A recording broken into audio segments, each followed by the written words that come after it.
ইসকনের এই জঙ্গি সংগঠনের নেতা এই চিন্ময় দাসকে যতদিন পর্যন্ত আলিফ হত্যা মামলায় আসামি করা হবে না, আইনজীবীদের আন্দোলন ততদিন পর্যন্ত।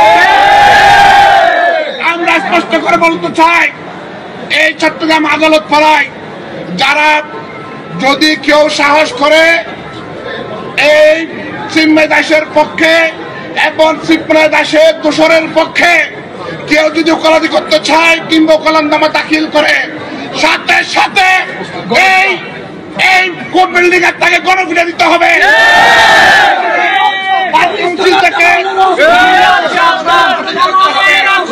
বর্তমান অন্তর্বর্তী সরকারকে বলছি, অনতি বিলম্বে চট্টগ্রামের আদালত প্রাঙ্গণে আমার মুসলিম ভাইকে হত্যার বিচার বাংলাদেশের মুসলমান নির্বাচনের আগে দেখতে চায়।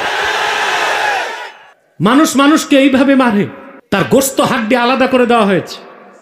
কোথায় পেয়েছি ইসকন এই দুঃসাহস?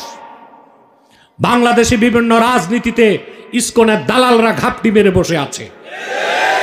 বাংলাদেশে যে দল ভারতের দালালি করে ক্ষমতায় যেতে চায় তাদেরকে আমাদের বলতে হবে না, বাংলাদেশে ভারতের দালালি চলবে না।